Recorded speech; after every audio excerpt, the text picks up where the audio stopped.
नमस्कार साथियों। आज हम सुनने जा रहे हैं माँ संतोषी की पावन व्रत कथा। संतोषी माता को संतोष, सुख और समृद्धि की देवी माना जाता है। जो भक्त सच्चे मन से शुक्रवार का व्रत रखते हैं और माता की कथा सुनते हैं, उनके जीवन से दुख, दरिद्रता और कलेश दूर हो जाते हैं। माँ संतोषी अपने भक्तों से केवल एक ही चीज चाहती है, संतोष और श्रद्धा। गुड़ और चने का भोग लगाकर, बिना खट्टा खाए व्रत रखकर और पूरी निष्ठा से कथा सुनकर भक्त अपनी मनोकामनाएं पूर्ण करते हैं। तो आइए श्रद्धा और विश्वास के साथ माता की इस चमत्कारी कथा का श्रवण करें। एक बुढ़िया थी, उसके 7 बेटे थे। 6 कमाने वाले थे, जबकि एक निकम्मा था। बुढ़िया 6 बेटों की रसोई बनाती, भोजन कराती और उनसे जो कुछ जूठन बचती वे 7वें बेटे को दे देती। एक दिन वे अपनी पत्नी से बोला, देखो मेरी माँ को मुझ पर कितना प्रेम है। वे बोली, क्यों नहीं, सबका जूठा जो तुमको खिलाती है। वे बोला, ऐसा नहीं हो सकता, मैं जब तक आंखों से न देख लूं मान नहीं सकता। बहू हंसकर बोली, देख लोगे तब तो मानोगे। कुछ दिन बाद त्योहार आया। घर में 7 प्रकार के भोजन और चूरमे के लड्डू बने। वे जांचने को सिर दुखने का बहाना कर पतला वस्त्र सिर पर ओढ़ रसोई घर में सो गया। वे कपड़े में से सब देखता रहा। चेहू भाई भोजन करने आए। उसने देखा माँ ने उनके लिए सुंदर आसन बिछा, नाना प्रकार की रसोई परोसी और आग्रह करके उन्हें जमाया। वे देखता रहा। छेव भोजन करके उठे, तब माँ ने उनकी जूठी थालियों में से लड्डुओं के टुकड़े उठाकर एक लड्डू बनाया। जूठन साफ कर बुढ़िया माँ ने उसे पुकारा, बेटा छेहू भाई भोजन कर गए, अब तू ही बाकी है, उठ, तू कब खाएगा। वे कहने लगा, माँ मुझे भोजन नहीं करना, मैं अब परदेश जा रहा हूँ। माँ ने कहा, कल जाता हो तो आज चला जा। वे बोला, हाँ आज ही जा रहा हूँ। ये कहकर वे घर से निकल गया। 7वें बेटे का परदेश जाना, चलते समय पत्नी की याद आ गई। वे गौशाला में कंडे थाप रही थी। वहां जाकर बोला, हम जावे परदेश, आवेंगे कुछ काल, तुम रहियो संतोष से, धर्म आपनो पाल। वे बोली, जाओ पिया आनंद से, हमारो सोच हटाए, राम भरोसे हम रहे, ईश्वर तुम्हें सहाय। दो निशानी आपन देख धरु में धीर, सुधी मति हमारी बिसारियो, रखियो मन गंभीर। वे बोला, मेरे पास तो कुछ नहीं, ये अंगूठी है, सो ले लो और अपनी कुछ निशानी मुझे दे दो। वे बोली, मेरे पास क्या है, ये गोबर भरा हाथ है। ये कहकर उसकी पीठ पर गोबर के हाथ की थाप मार दी। वे चल दिया। चलते चलते दूर देश पहुंचा। वहाँ एक साहूकार की दुकान थी। वहाँ जाकर कहने लगा, भाई मुझे नौकरी पर रख लो। साहूकार को ज़रूरत थी और बोला, रह जा।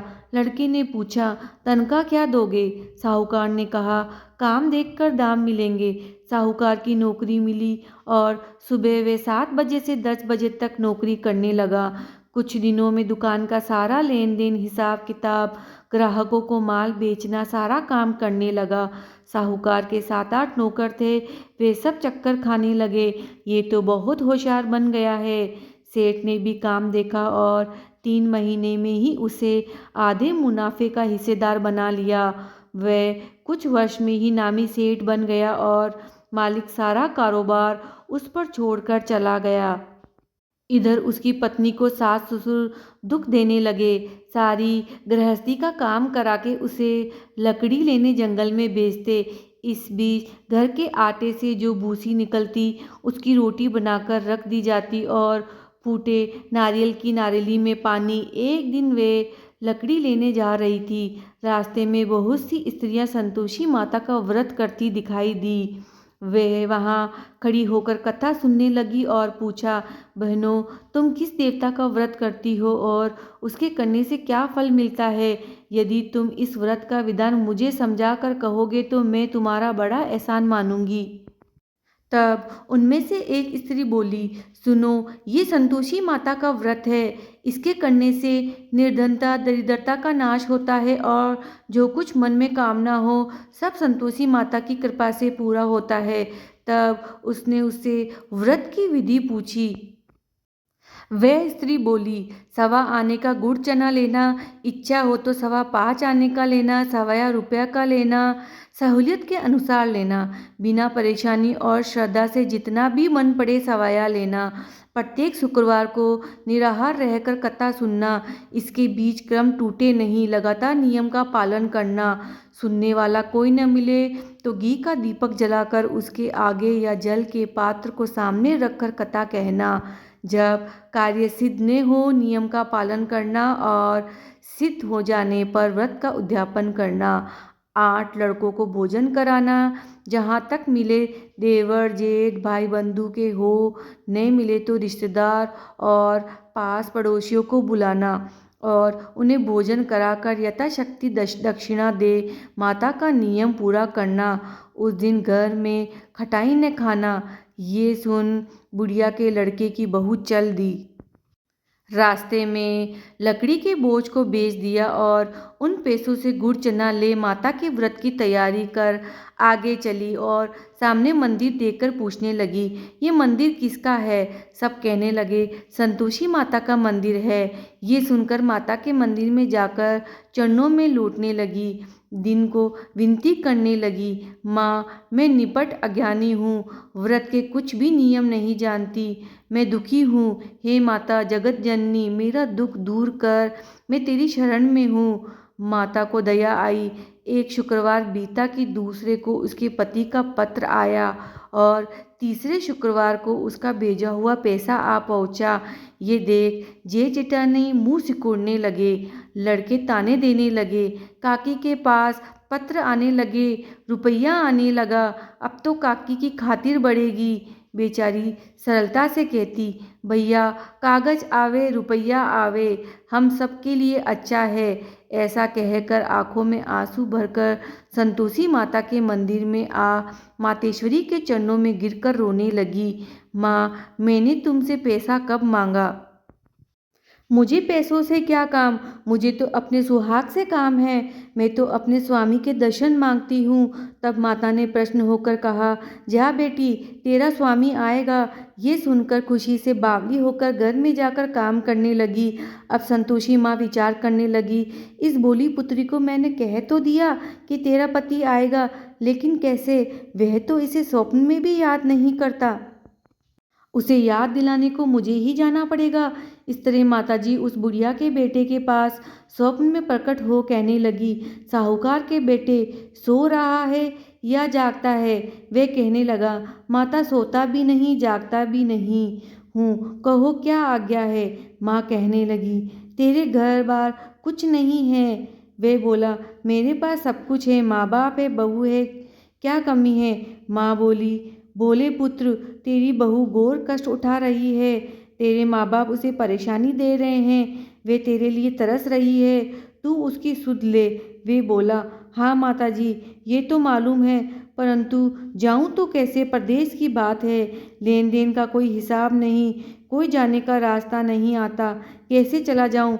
माँ कहने लगी, मेरी बात मान, सवेरे नहा धोकर संतोषी माता का नाम ले, घी का दीपक जला, दंडवत कर दुकान पर जा बैठ, देखते देखते सारा लेन देन चुक गया, जमा माल बिक जाएगा, सांझ होते होते धन का भारी ढेर लग जाएगा।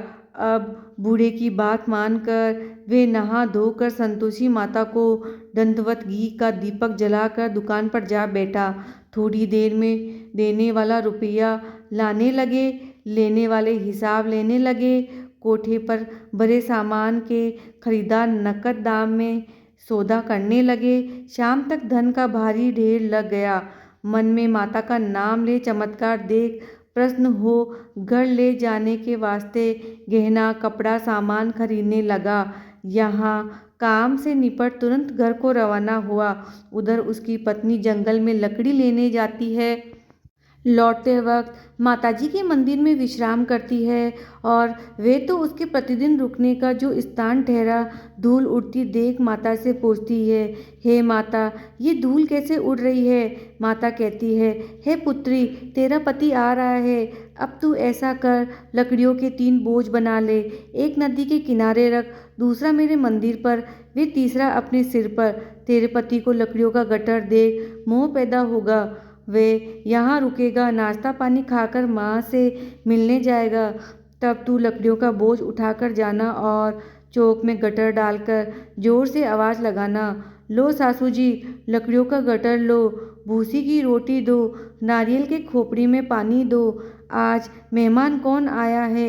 माताजी से बहुत अच्छा कहकर वे प्रसन्न मन से लकड़ियों के 3 गट्ठर बनाई, एक नदी के किनारे पर और एक माताजी के मंदिर पर रखा। इतने में मुसाफिर आ पहुंचा। सूखी लकड़ी देखकर उसकी इच्छा उत्पन्न हुई कि हम यहीं पर विश्राम करें और भोजन बनाकर खा पीकर गांव जाए। इस तरह रुककर भोजन बना विश्राम करके गांव को गया। सबसे प्रेम से मिला। उसी समय सिर पर लकड़ी का गट्ठर लिए वे उतावली सी आती है। लकड़ियों का भारी बोझ आंगन में डालकर जोर से 3 आवाज़ देती है, लो सासू जी, लकड़ियों का गट्ठर लो, भूसी की रोटी दो, आज मेहमान कौन आया है। ये सुनकर उसकी सास बाहर आकर अपने दिए हुए कष्टों को भुलाने हेतु कहती है, बहू ऐसा क्यों कहती है, तेरा मालिक ही तो आया है, आ बैठ, मीठा भात खा, भोजन कर, कपड़े गहने पहन। उसकी आवाज़ सुन उसका पति बाहर आता है। अंगूठी देख व्याकुल हो जाता है। माँ से पूछता है, माँ ये कौन है। माँ बोली, बेटा ये तेरी बहू है, जब से तू गया है तब से सारे गांव में भटकती फिरती है, घर का कामकाज कुछ नहीं करती, 4 पहर आकर खा जाती है। वह बोला, ठीक है माँ, मैंने इसे भी देखा है और तुम्हें भी, अब दूसरे घर की चाबी दो, उसमें रहूँगा। माँ बोली, ठीक है, जैसी तेरी मर्जी। तब वह दूसरे मकान में रहने को चला गया और अपना सारा सामान जमाया। एक दिन में राजा के महल जैसा ठाट बाट बन गया। अब क्या था, बहू सुख भोगने लगी। इतने में शुक्रवार आया। उसने पति से कहा, मुझे संतोषी माता के व्रत का उद्यापन करना है। पति बोला, खुशी से कर लो। वे उद्यापन की तैयारी करने लगी। जिठानी के लड़कों को भोजन के लिए कहने गई। उन्होंने मंजूर किया, परंतु पीछे से जिठानी ने अपने बच्चों को सिखाया, देखो भोजन के समय खटाई मांगना, जिससे उसका उद्यापन पूरा न हो। लड़के जीमने आए, खीर खाना पेट भर गया, परंतु बाद में खाते ही कहने लगे, हमें खटाई दो, खीर खाना हमको नहीं भाता। देखकर एरुचि होती है। वह कहने लगी, भाई खटाई किसी को नहीं दी जाएगी, ये तो संतोषी माता का प्रसाद है। लड़के उठ खड़े हुए, बोले, पैसा लाओ। बोली बहू कुछ जानती नहीं थी, उन्हें पैसे दे दिए। लड़के उसी समय हट करके इमली खटाई ले खाने लगे। ये देखकर बहू पर माताजी ने प्रकोप किया। राजा के दूत उसके पति को पकड़कर ले गए। जेठ जेठानी मनमानो वचन कहने लगे, लूट लूट कर धन कर इकट्ठा कर लाया, अब सब मालूम पड़ जाएगा जब जेल की मार खाएगा। बहू से ये सब सहन नहीं हुआ। रोती हुई माताजी के मंदिर गई, कहने लगी, हे माता, तुमने क्या किया। हंसाकर अब भक्तों को रुलाने लगी। माता बोली, बेटी तूने उद्यापन करके मेरा व्रत भंग किया है। वे कहने लगी, माता मैंने कुछ अपराध किया, मैंने तो भूल से लड़कों को पैसे दिए थे, मुझे क्षमा करो, मैं फिर तुम्हारा उद्यापन करूँगी। माँ बोली, अब भूल मत करना। वह कहती है, अब भूल नहीं होगी, अब बतलाओ वे कैसे आएंगे। माँ बोली, जा पुत्री, तेरा पति तुझे रास्ते में आता मिलेगा। वह निकली, राह में पति आता मिला। वे पूछी, कहाँ गए थे। वह कहने लगा, इतना धन जो कमाया है उसका टैक्स राजा ने मांगा था, वे भरने गया था। वे प्रसन्न हो बोली, भला हुआ, अब घर को चलो। कुछ दिन बाद फिर शुक्रवार आया। वे बोली, मुझे फिर माता का उद्यापन करना है। पति ने कहा, करो। बहू फिर जेठ के लड़कों को भोजन को कहने गई। जेठानी ने 1-2 बातें सुनाई और सब लड़कों को सिखाने लगी, तुम सब लोग पहले ही खटाई मांगना। लड़के भोजन से पहले कहने लगे, हमें खीर नहीं खानी, हमारा जी बिगड़ता है, कुछ खटाई खाने को दो। वे बोली, खटाई किसी को नहीं मिलेगी, आना हो तो आओ। वे ब्राह्मण के लड़के लाकर भोजन कराने लगी। यथाशक्ति दक्षिणा की जगह एक एक फल उन्हें दिया। संतोषी माता प्रसन्न हुई। माता की कृपा होते ही 9वें मास में उसके चंद्रमा के समान सुंदर पुत्र प्राप्त हुआ। सास और नंदों को अपनी भूल का एहसास हुआ। तब उन्होंने माता संतोषी से क्षमा मांगी। माता की कृपा से सबका अहंकार नष्ट हुआ और घर में फिर से सुख समृद्धि शांति लौट आई। माता संतोषी ने भक्त महिला को दर्शन देकर कहा, जो भी श्रद्धा संयम और नियम से मेरा व्रत करेगा उसके जीवन से दुख दरिद्रता और क्लेश दूर होंगे। इस प्रकार माता की अनुकंपा से भक्त का जीवन आनंद और संतोष से भर गया। जो श्रद्धा से माता संतोषी का व्रत करता है उस पर माता सदैव कृपा बनाए रखती है। माता संतोषी की जय। बोलो संतोषी माता की जय। इस प्रकार जो भी भक्त सच्चे मन श्रद्धा और संतोष से माँ संतोषी का व्रत करता है उसकी सभी मनोकामनाएं पूर्ण होती है। माता रानी अपने भक्तों के जीवन में सुख शांति समृद्धि और खुशहाली भर देती है।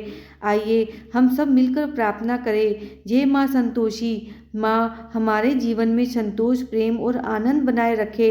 यदि आपको ये कथा अच्छी लगी हो तो माता के नाम का कमेंट ज़रूर लिखें। जय संतोषी माँ। माता रानी आप सभी पर अपनी कृपा बनाए रखे।